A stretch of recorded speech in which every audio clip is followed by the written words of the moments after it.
possible pitfalls of a business meal are many and varied. There's a lot to cover in this segment, so pay attention and let's get started. Yun was hired by a large accounting firm about a year ago. Until now, he's been tucked safely away in his cubicle or counting inventory at client warehouses.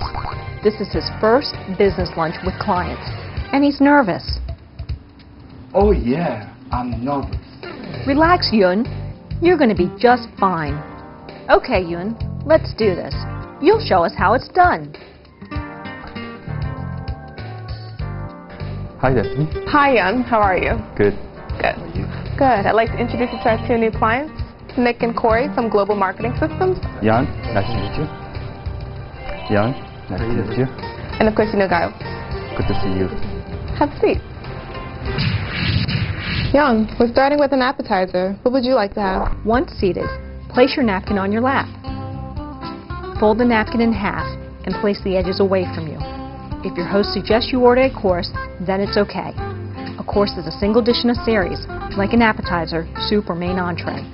The butter plate is a small plate to the left, and drinking glasses are on the right. Your host will typically order last, but the waiter may take orders in a different pattern. If you have questions about the food or menu selections, ask your waiter. What do you think you can have?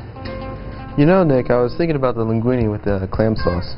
The linguine looks a little messy. How about the filet mignon? I don't think my stomach can handle it. Avoid ordering greasy and messy foods that might splatter on you or someone in your group. Never order the most expensive item on the menu, unless your host or hostess explicitly recommends that selection. When making business introductions, be sure to include titles and the names of the companies or organizations if applicable. Michelle. Christina. Good, good. Introduce you to my colleagues, Gayu and Yun. Hi. If someone reaches out to shake hands, do the same. If you aren't close enough to shake, make eye contact and hold your hand up in acknowledgement. Hi. Nice to meet you. And this is Christina Michelle from Gates Millennium Scholars Program. If you need to leave the table, excuse yourself. Push a chair in and place your napkin on the chair seat, which indicates to the server that you intend to return. At more upscale restaurants, your napkin will be folded when you come back. Typically, wait until everyone has been served before starting to eat, unless you've ordered a course others haven't. Cut food in bite-sized pieces by holding your fork in your left hand and your knife in your right. When not using your knife, place it diagonally across your plate and never pointing out at others or in it yourself. To demonstrate bad behavior, we're calling upon Kyle, Corey, and Nick to do the honors. Never point at others using your silverware. That's rude. Never use your fingers to push food onto your fork. Use your knife for that. And the obvious one, never speak with your mouth full. That's just gross. Keep your mouth closed while chewing and wait until you've swallowed to speak. Other obvious rules: don't burp out loud. This is just unacceptable. And don't slurp soup. Spoon it in the bowl away from you and eat it quietly. When you're done, place your used silverware diagonally across your plate so it's easy for your server to clear your plate.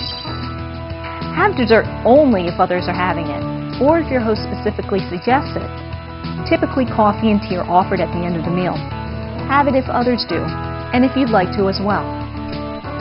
Do not grab sugar packets, butter tabs, or bread rolls to go. At the end of the meal, place your napkin on the left side of your plate. Make sure to thank your host or hostess. Daphne, thank you so much. It's a pleasure having you at lunch today. Thank you, Yun. Have a good day. That's it! You're now an experienced business meal attendee. Bon appetit!